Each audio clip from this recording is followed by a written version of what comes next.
Cool.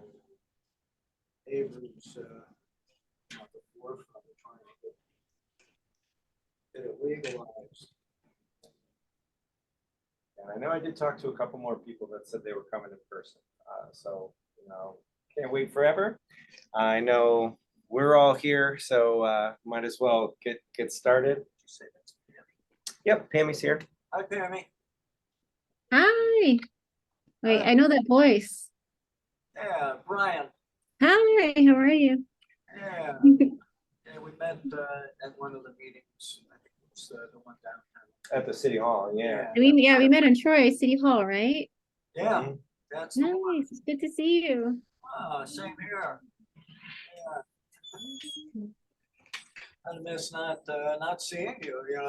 I understand you're down in the city. So Yeah, I'm in Brooklyn. Did the smoke from the wildfires make it all the way down to you guys? You know what? The sky is really yellow, so that must be it. Colin Oh, it's told me. definitely, He's yeah. like, it's apocalypse. What's happening? Yeah, But, definitely here in Brooklyn. Yeah, and you can smell it like barbecue almost. Yeah. So yeah, that's what I'm smelling then. We were down in Binghamton 2 years ago, and the sky was all completely red because of the fires in California. They made it that far. Wow. Yeah, it was pretty amazing. Wow. Yeah. It's almost like it's one big ecosystem, huh? So we've screwed up. Yeah. I can't. Yeah. All right. Well, welcome to everybody that's here. Thank you for tuning in, for showing up. So is anyone attending one of these meetings for the very first time? And Elliot, you have, oh, that's right. You've just been here in person. Yeah. Yep. Okay. And what's your name, ma'am? I mean, are you talking to me? Yeah. Oh, Beth. Beth. I took your workshop at down in Brooklyn. Oh, cool. Okay, great. Yeah. Workshop. Yeah. Great. How are your babies doing? Well, I had to do it on hold. The spores are in the fridge. And I'm going away, and I was afraid that, like if something happened, I wasn't going to be there. So I thought, let me get back from my 1 week where I'm going somewhere, and then I can start. So Good idea. I will let you know. I will keep you updated. All right. Well, that's what Brian was saying. We had Assembly Member Scott Bendette came here for a tour, and I mean, he took like a blue oyster bag home with him. And he was able to fruit, and that's why he was super excited. He posted it on his legislative Facebook page, and yeah, he was fruiting some mushrooms though. Is it? Yeah. They want to live. They want to live. Okay, well, for you guys who are just tuning in, we focus kind of on action towards changing the accessible system here in New York. And we have a couple people that are, from afar. Dennis is out in Buffalo, and we have Joe down in New Jersey, but he used to live in New York City. We have Pammy in Brooklyn. Is that Brittany? You're in the Syracuse area. And Patrick, where are you? Brooklyn. You're also in Brooklyn. Okay, cool. And then you guys are all right here in the capital region.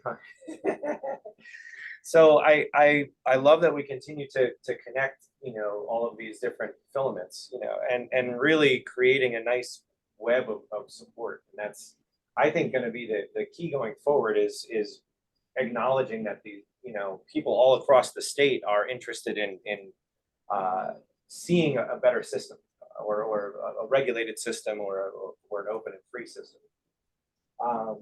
So yeah, the New Yorkers for Mental Health Alternatives grew out of the New York Psilocybin Action Committee, and we're really putting things back together. Elliot, who is tuned in, is our new treasurer on the board, and I know we have a couple things to do with the EIN, but I think we're getting that ironed out, and so hopefully this next summer session into the next legislative session, we'll actually be able to do a little bit more, because we were hesitant to like do any fundraisers or anything without the proper people and infrastructure in place. And yeah, I guess the only other thing, so besides Elliot kind of joining, that I wanted to talk about is we had 2 meetings. So I mentioned Assemblymember Scott Bendett came here to the farm and had a tour. And, you know, he kind of sat down and gave us some ideas of, you know, who we needed to talk to in the assembly and what connections we should make. And it was I expected just a tour. I didn't know he would want it to get like a strategy session in. I didn't know what he was Yeah. gonna do either, so. Yeah, no, that was great. And so one of his suggestions was that we meet with the deputy assembly majority person. So Phil Ramos, who is out of also down in New York City somewhere, and I know he was a retired police officer. And when we met with him, he was very excited about the prospect of creating an accessible system, you know, acknowledging the need to better help first responders and veterans, police and fire. And, you know, it was really awesome to hear, you know, that, you know, the second in command position was really excited about it as well. Wow. That shook the building. So I know that the bills as written, Linda Rosenthal's and Pat Burke's, are kind of stalled. I know there's a lot of people who had suggestions. I was hoping Allison Hoots would tune in. And I think we're putting together some suggestions for them about ways to better word the bills, because there were just some problematic phrasing and language that referred to potentially having to create additional departments, or departments that wouldn't necessarily freely oversee something like this. And so Allison is a lawyer down near Rosendale. So she's going to be one of the panelists at the Rosendale Theater Mushroom Festival. And she sat with a panel of people and came up with a bunch of suggestions that are going to be passed to Pat Burke. And then Kevin from Cluster Busters and Aaron from Catskill Psychedelic Society, or Hudson Valley Psychedelic Society, and Darkai Rafua, they put together basically another form of potential legislation. And Aaron also worked on a resolution. So there were several other things that we were trying to have the legislators do, just to do something and keep the momentum going. But I think that with everything else in the legislation that was more critical, quote unquote, not that this isn't critical, but in their eyes, that this got, you know, pushed aside. So you may have seen the emails I sent out about trying to get together for a press conference. And I know, David, you went down there. Did anyone else end up going down there? I didn't see anybody else that I recognized, but that doesn't mean that nobody else did. Yeah, and so it was last minute, you know, I think it was a Thursday, and they were like, we're gonna do this, we're getting everybody together, because the governor said something about dedicating $1 billion or whatever it was in the budget towards mental health. And so Senator Fernandez and Assemblymember Burke were like, oh, well, this is a good opportunity to say, hey, here are some people, you know, here's a law that is addressing some mental health, you know, using some alternative means. And I know they reached out to Reason for Hope, and they reached out to Heroic Hearts, but it was so last minute that they couldn't gather anybody.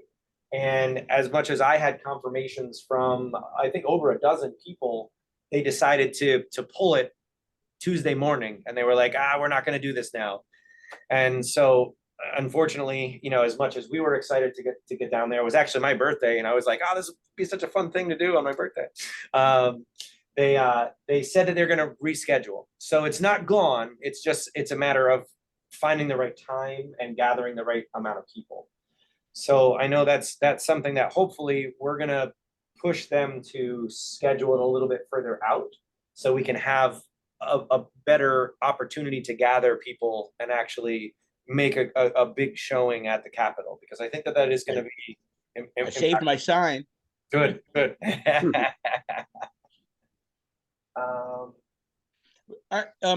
Avery, I have a question for you. And I was thinking about this the other day. Are we getting any pushback from the legislators about the potential psychological risks with hallucinogens? And if so, how are we dealing with that? I mean, anybody who's ever done any quantity of hallucinogens, not that I would know anything about that, but you know, they can be pretty intense and they can be frightening.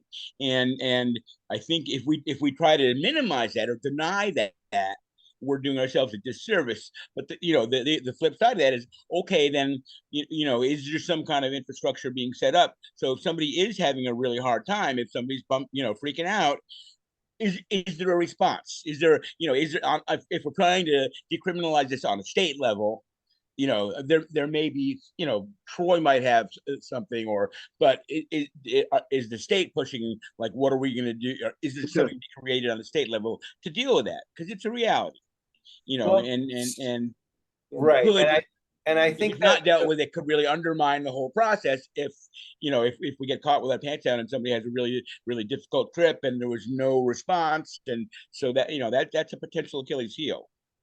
Yeah, so the system as written is regulated, and people would take the medicines under a therapeutic guide. And the system that Aaron and Kevin put together, the memorandum, I can't remember what we called it, but it was creates a licensing system. So similar to like getting your permit to drive a car, you would take an educational course and then like a test to get a permit to use psychedelics. And so I don't think that that's something New York is ready for. I know Linda was really hoping for a full-on decriminalization condition, but that's definitely one of the things that almost every single legislator we spoke to was like, we will not do this. Like they will only create a regulated, monitored therapeutic system. But even that word therapeutic and medicine and prescribe, and this is where we start to get into the vocabulary difficulties, implies regulating by bodies that might not properly oversee the distribution of the medicine, because they have been organizations that have resisted, this type of medicine. And so that's one of the things that Allison is trying to rewrite the language to make it a little bit more precise on how the medicines will get distributed and allocated, not say prescribed, I guess, and then who would be there to help, because that's one of the biggest things, David. You hit the nail right on the head there. Is, I think from people who have experienced difficult medicine sessions, how intense that can be. And I mean, I've done it on my own, and you just have to wrestle through, like, oh wow, it's this is how I'm gonna be for the rest of my life. Oh my God. And then a couple hours go by and you're like, whoo, that was intense. But it's for people who might have a more difficult pathway through that, having resources in place that they can access, I think, is going to be critical. So no matter what system gets put in place, having, like a 911 number or something like that, that's like, I'm which there already is. The actual hotline, Yeah, there's Fireside Project. Yeah. And so that is a number that could be publicized and introduced to people. And that's why I really like the permitting process thing. Like I like the idea of, oh well, I can't just go get some kind of, Well, psilocybin or LSD or whatever, but I will once I have my license, then I can, and then I know. That's what they've done in Oregon. Ah, And they've licensing, you have to have educational certification, and now they're figuring out the cost of a session is going to be like $3,000 to $6,000. Yeah, I Yeah. saw that, and that It's really limits it to, many people who would benefit from this are never going to be able to afford it, And- and I and guess you're the insurance also- companies will not cover, at least exactly. initially. And That's they're why- also days for trip sitters, but you have to go through training to go Yeah. through them. And the training is a hell of a lot of money Right, as it takes well. And $10,000 doesn't necessarily mean you are really prepared to deal with something that comes up with somebody. Exactly. Yeah. Exactly. Yeah. And there's Yeah, I just mean, even people trained making money off psychiatrists have a hard time with serious psychotic episodes, and so Right. so if somebody's really done too much and is really having a bad trip, that can be hard to handle. Yeah. Even for for the trip sitter, that's I mean, on the one hand, you don't want to fire the flames of people being terrified of hallucinogens, and there are people who are going to go there. On the other hand, got to deal with that reality and make it clear that that there's responsible thinking about that. And there are people who shouldn't take psychedelics. I mean, Yeah. there are definitely people who, who have certain mental, health Should not take issues, Yeah. that it would be probably one of the worst things they could do. So there's got to be some sort of screening of that. Right. I mean, to get an antidepressant, it has to be prescribed by a medical doctor. So I mean, we're talking about prescribing this for mental health issues. Who's going to be that professional? Is it a psychiatrist? Is it? right. I'm sorry. I don't agree that we have to go down this one therapeutic track. In fact, I'm concerned about it, not only because of the just the pricing element and the availability, but there's a large community of practitioners out there who are very skilled at dealing with people, in ceremonial settings. And that should be encouraged, and to just go down, oh, you need to have all this certification, and you have to be a registered this or a registered that. You're going to crush that. It's going to be all corporate capture. I think we have to still be out there with the idea of adult use of plant medicines. I'm fine with LSD and derivative synthetics not being part of that, but Fernandez bill is a plant medicine bill, and I think we can't just back off on that and go the therapeutic route. It'll be corporate capture, and or we'll be going down the Oregon route and we'll be screwed. And it'll be just as much as a disaster as the rollout on the the marijuana front. Well, and so 2 points to some, the conversation is the American Medical Association actually has just created a code to allow for insurance companies to pay for psychedelic sessions. Oh, right. So that is something that they're already putting in the pipeline. And the other thing is the Burke bill in particular, one of the stumbling blocks that it had was he had several $1 million built in to help pay for sessions for underprivileged folks. So that is, like Patrick, I agree with you that shouldn't be the only narrow path that we traverse, but to start opening the dam up to people experiencing this, I think that's the baby step that most legislators at least are comfortable with, and then we have to progress from there. Yeah, I mean, Oregon has passed it, Colorado's passed it, California just passed, and I think Washington State through one chamber. So I mean, California hasn't passed yet. There's nothing passed in California yet. There's decrims at the local level, but statewide, there's nothing. There's a bill in the Senate, SB 58 right now in California, but right now there's nothing written in stone. And as far as the policy I know goes, Oakland as the city. yeah, right. Oakland is one, yeah, as well. But look, there's nothing written in stone yet. Avery, and Avery hinted to this before. There's a lot in play. There's a lot of different people that want a piece of this. We are well aware of the cost, and that's the sticking point. That's part of the conversation.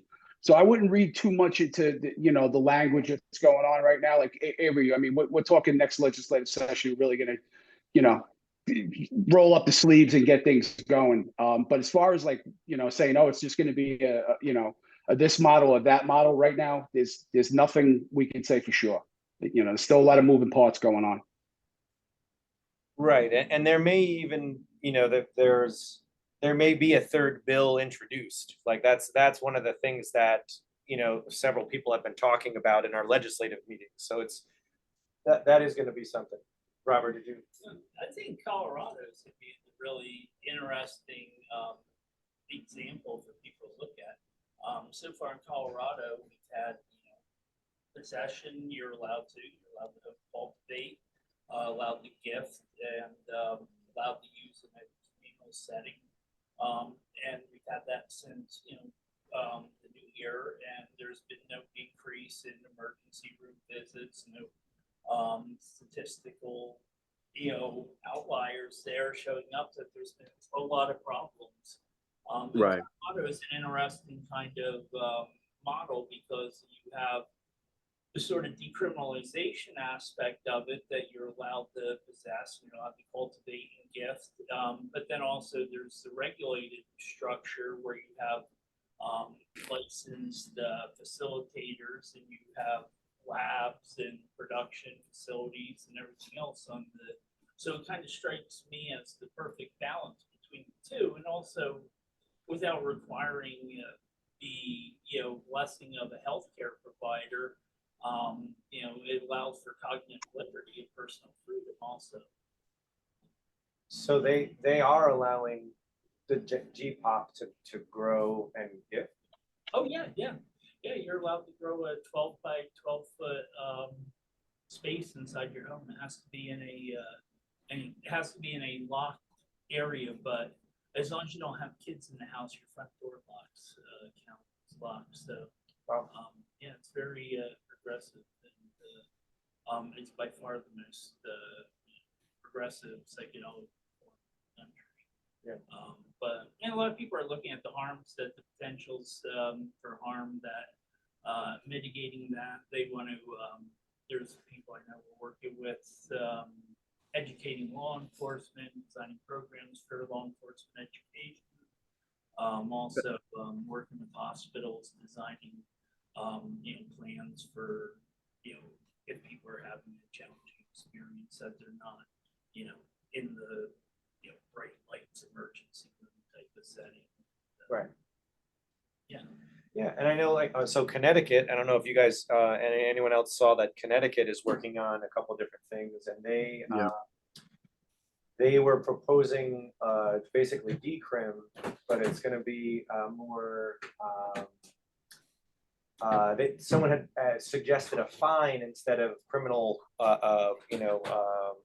time, and people are arguing that right now, and because of even that in putting a fine on something actually would increase the opportunity for policing.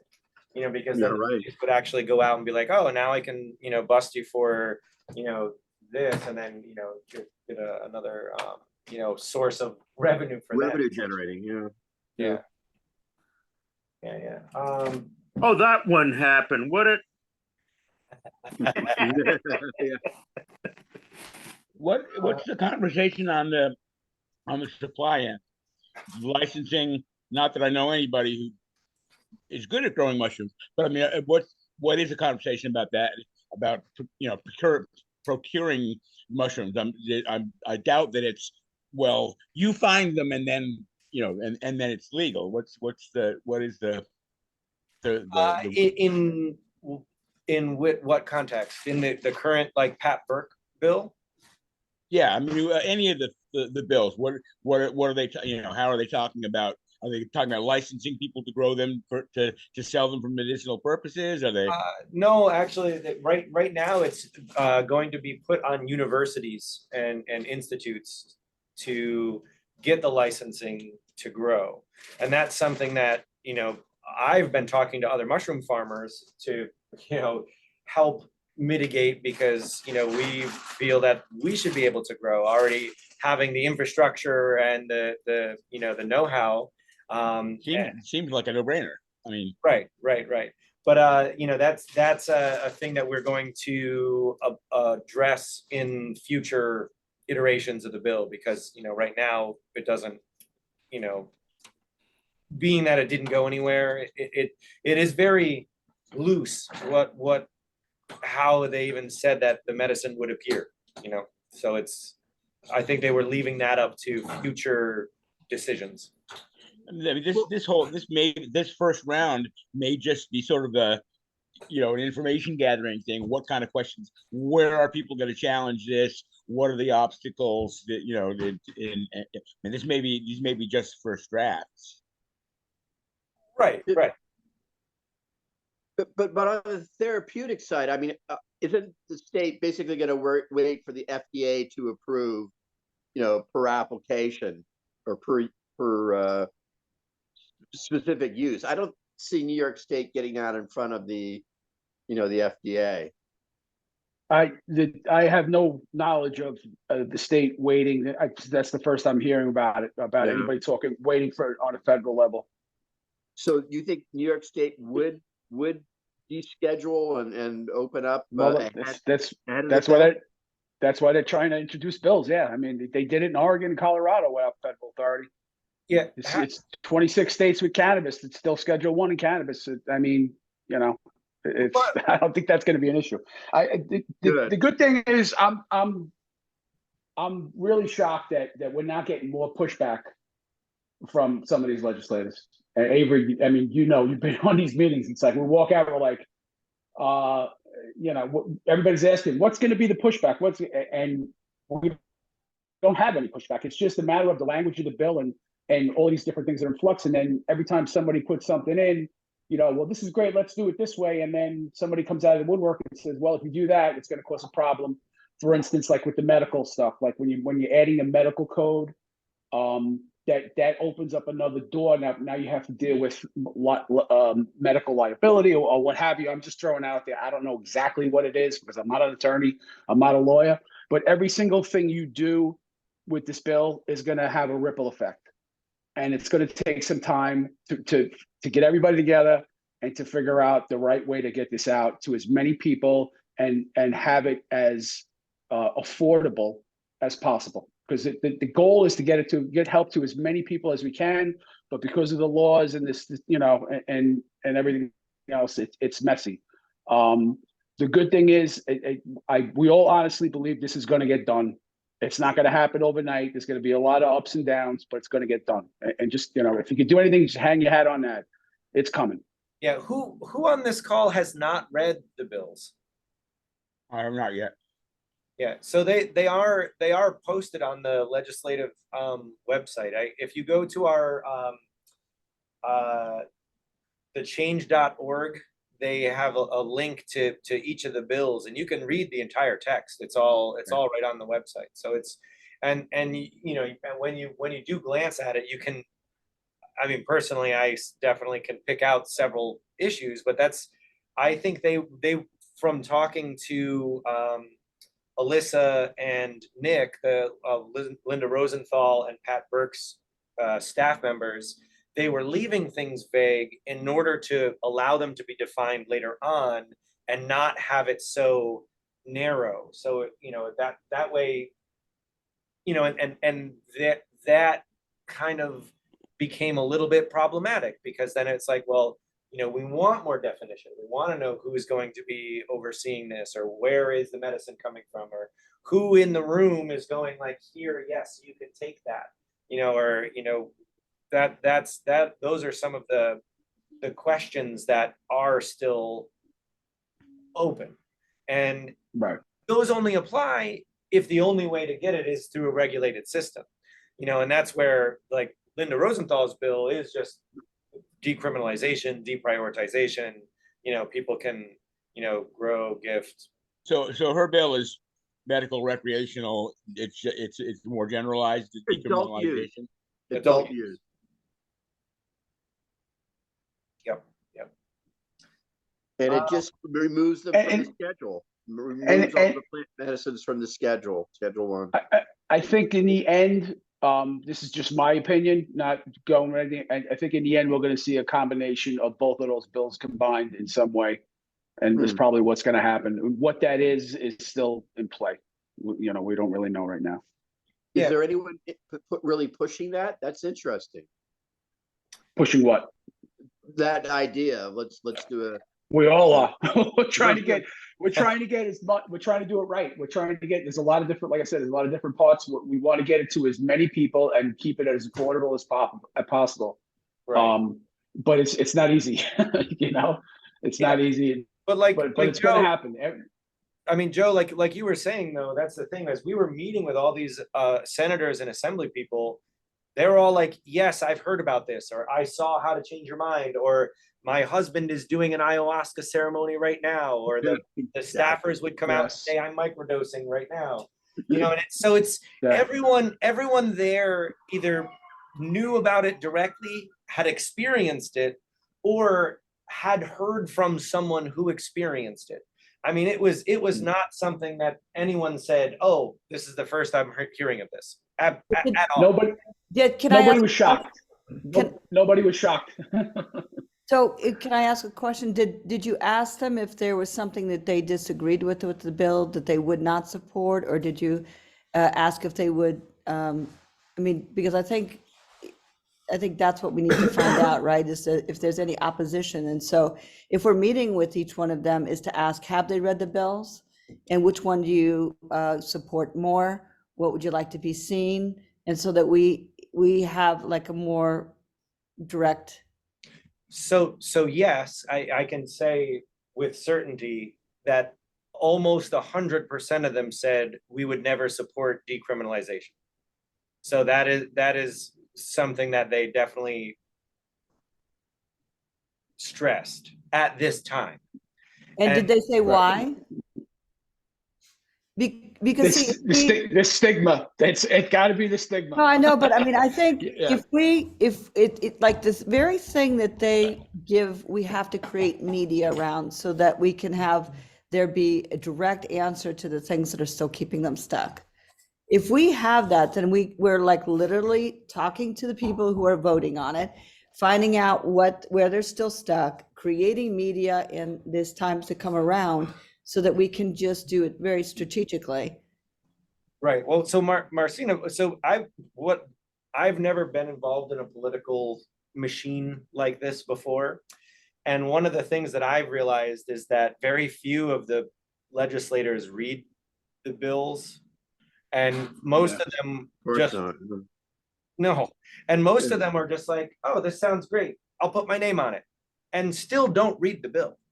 And so, we were able to convince more than 40 people to put their name on this bill. And I can hope that most of them read it, but there were the people that hesitated.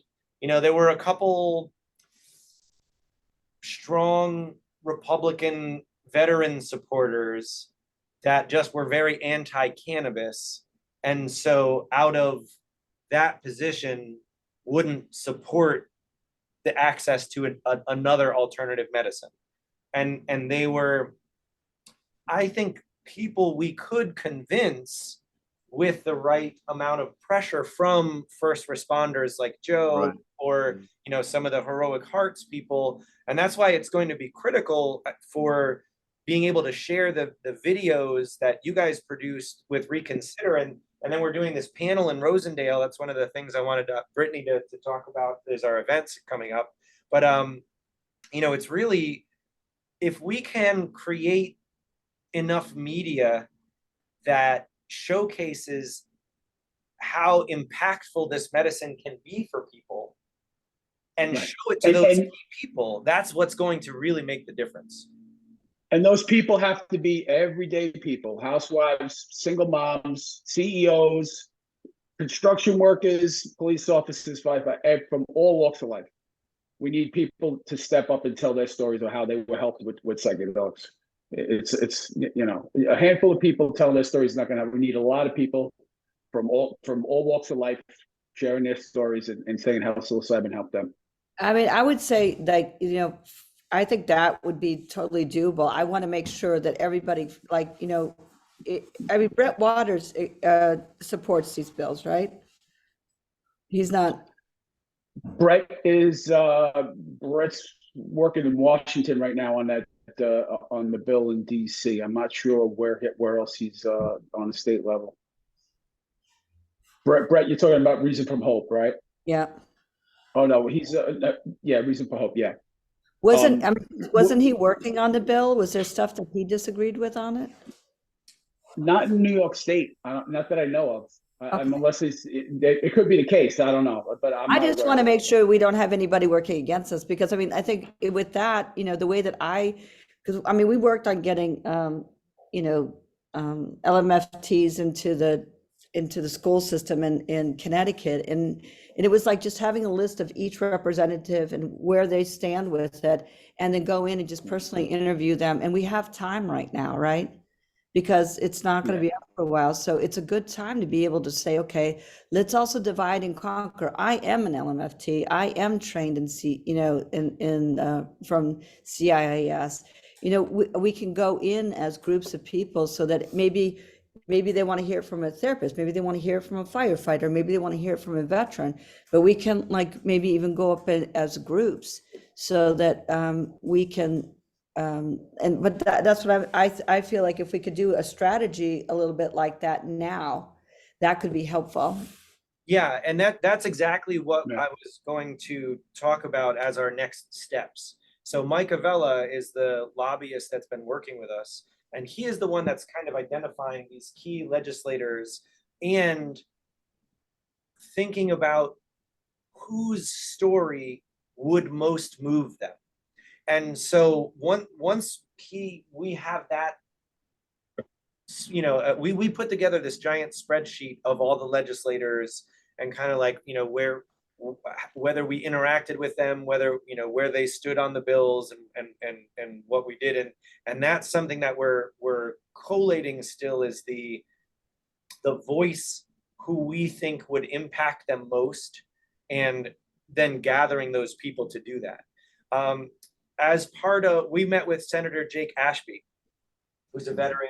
He said he would put his name on the bill, and he wanted to do like a press conference with some other veterans and with some nurses.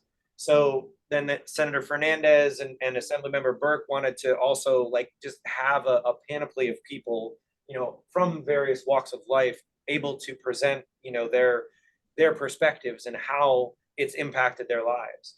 And so one of the things that is not clear whether we would be able to do is actually get like on one of the assembly floors with a group of people to present to everyone. But having recorded media is a way to get it in front of everybody, because apparently they do like kind of movie things where they would show a bunch of like, you know, impactful videos and things like that. So having those produced videos can be one of the most important things that we can bring forward and help tell the story and showcase why we need to create an accessible system.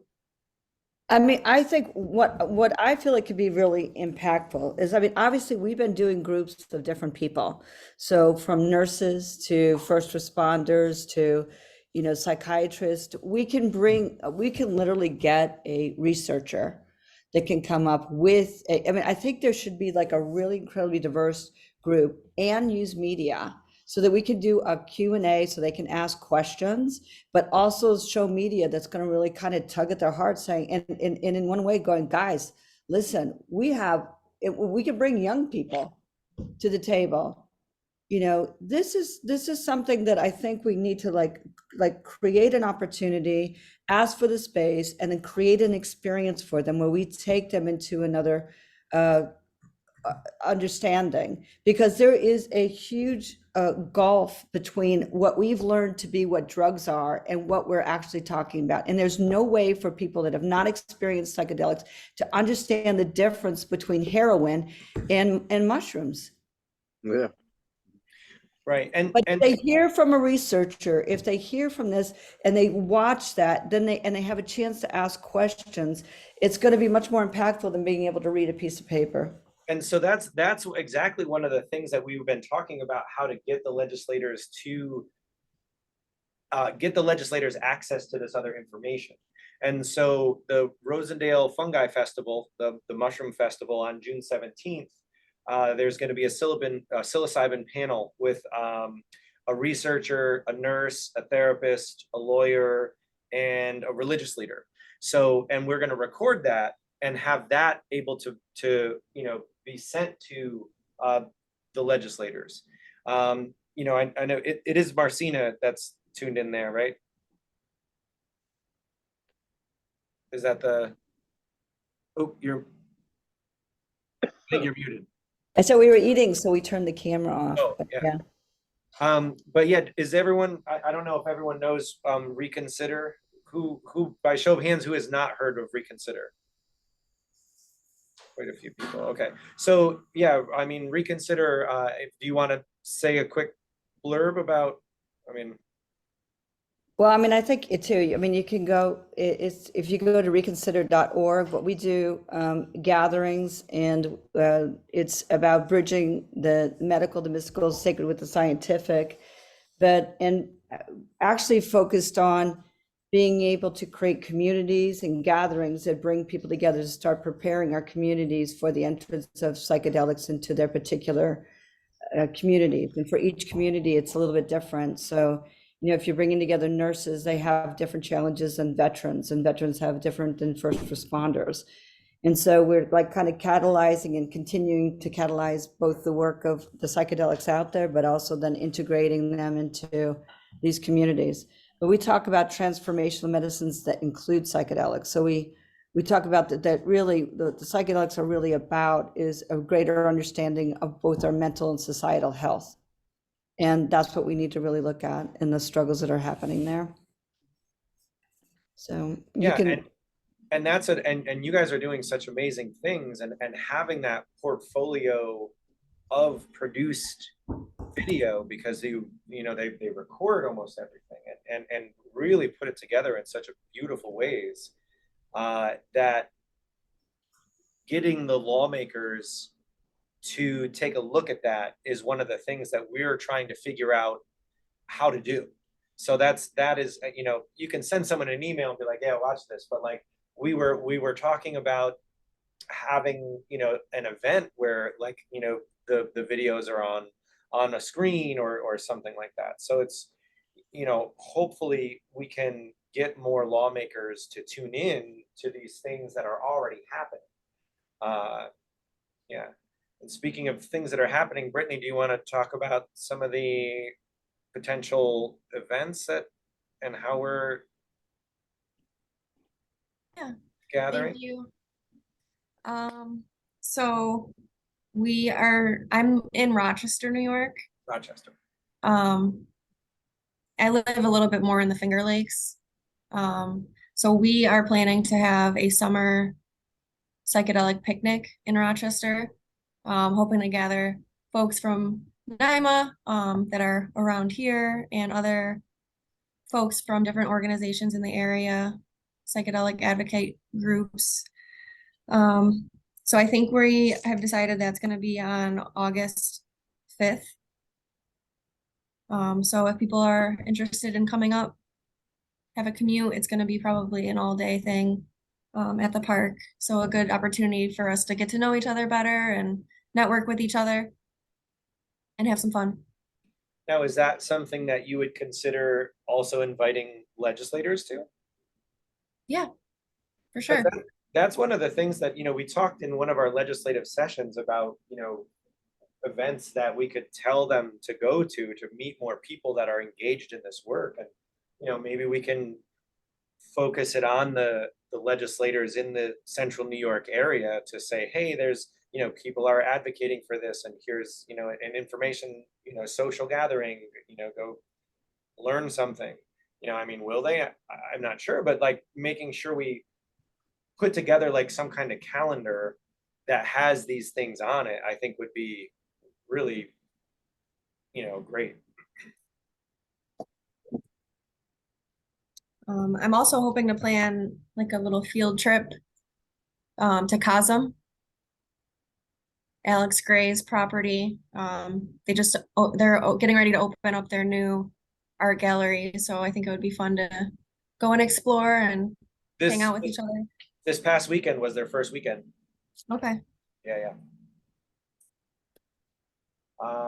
And then the June 17th. So if you want to go down to Rosendale, the Mushroom Festival there is going to be an all-day thing. I think it's like $40 for all of the things, $20 for just the inside things or something like that. So there's going to be a movie screening, cooking demonstration, the psilocybin panel, some mushroom walks, and a poetry reading, and I know I'm forgetting something, but you know, it'll be an all-day thing. It's, you know, only that one element is focused on psychedelics, but it's something that we hope to, you know, get more people involved in, and so that way we can show, like, you know, when we record this, to be like, hey, look at this room full of people who are engaged in this dialogue, and, you know, share that with the legislators.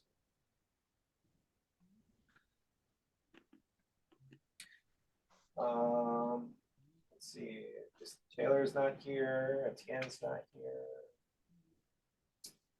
I did connect, Corinne connected me with the Xavier from the People's Health Sanctuary.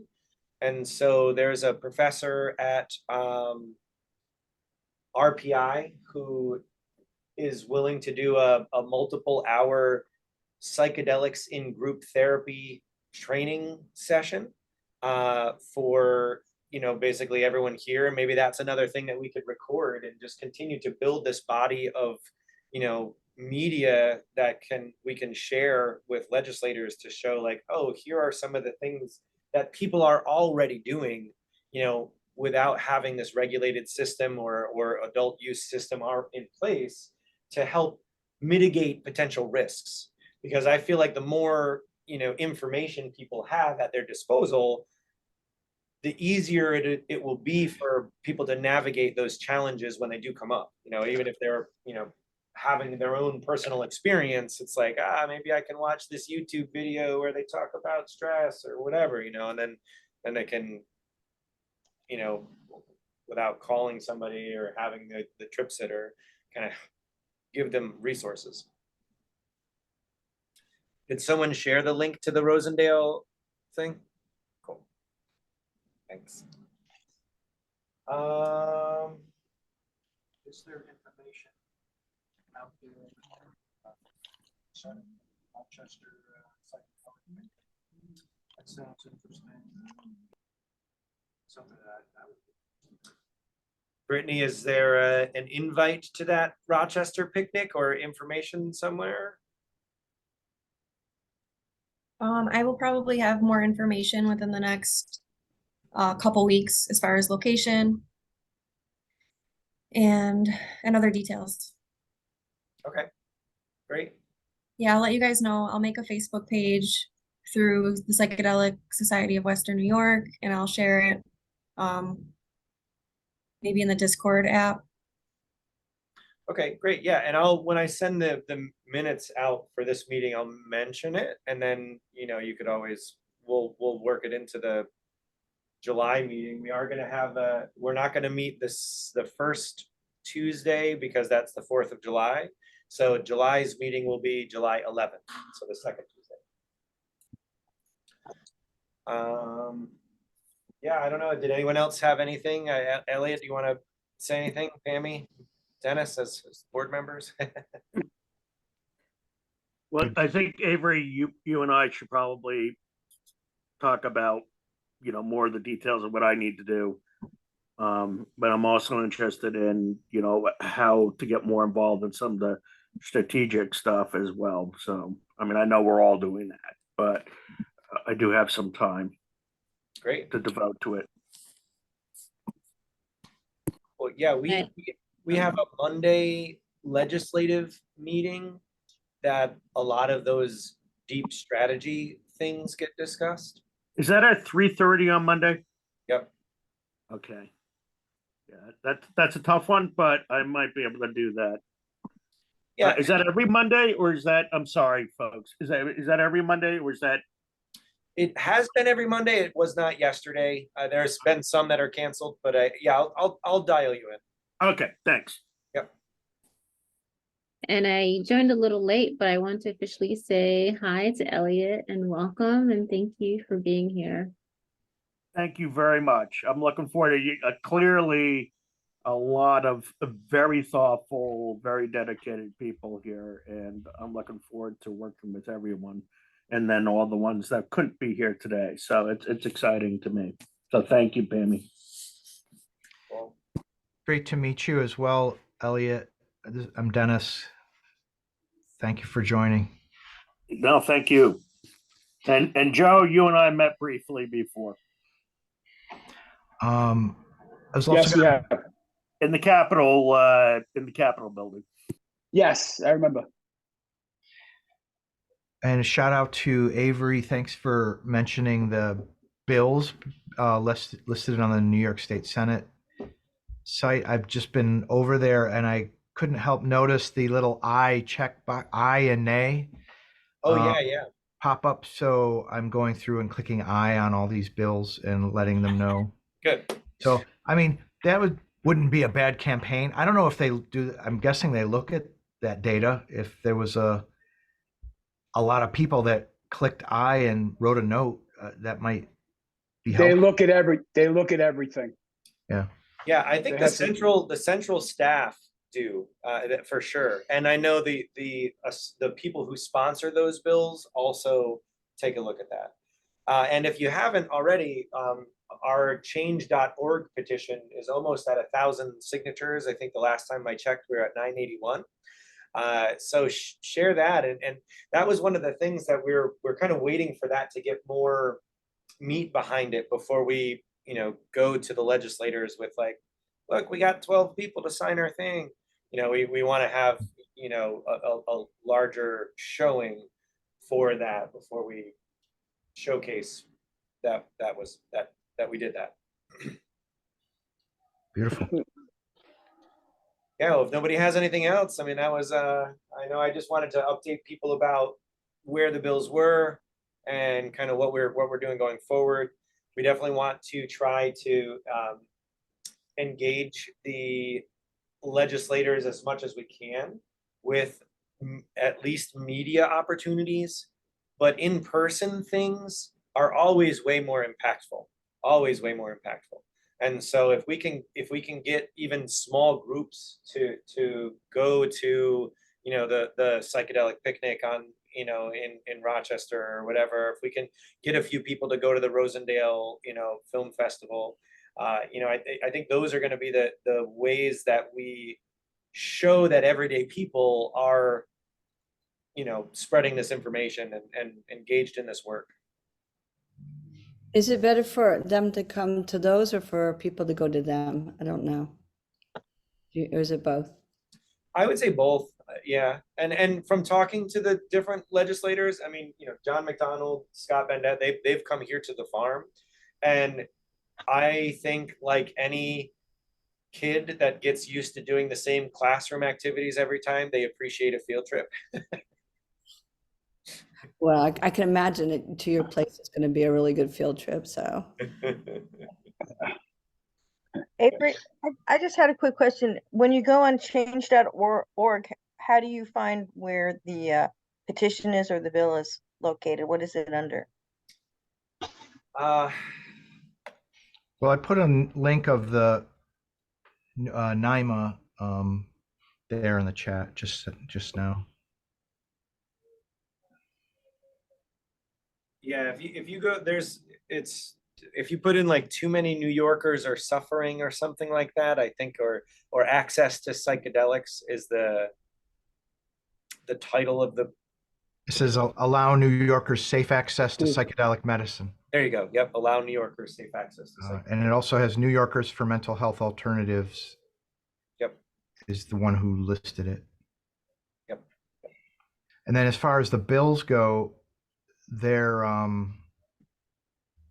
listed on newyorksenate.gov. Do you want to put the links in? Yeah, well, they're actually embedded in that petition.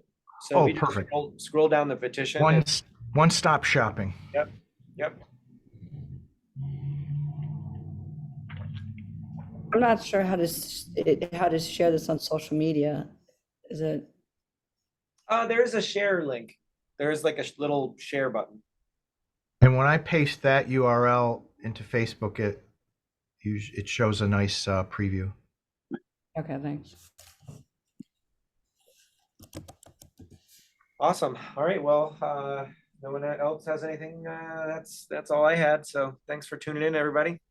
Thank you, Avery. Well, Thank one you, last Avery. thing. All right, So, guys. to your point of doing more meetings for bring legislation together, Brittany and I were chatting about doing more events and with Taylor and Amy, and we'd love to like put on more things during the summer that are just like community building and social building events. Because that's something I think that we've been missing. Like, this is great. Like, I love talking about legislation, and if you can see on my face, but I know it's very important, but sometimes it's like it feels like I'm in school again. But I would just love to like get to know you meetings, because I know we see each other on these little boxes. Me particularly being all the way in Brooklyn, see tiny boxes all the time. I would really love to meet everyone. Yeah, this summer, and sort of make it more, bring more of that human energy back into it. And yeah, in addition to the political things as well. So I'd really love to sort of work with Brittany, and if anyone else has ideas for like social events, then I'd love to do that this summer. Fantastic. Thanks, Pammy. Thanks, guys. All right. Bye all. Thank you, Bye, everyone. Take care. Bye.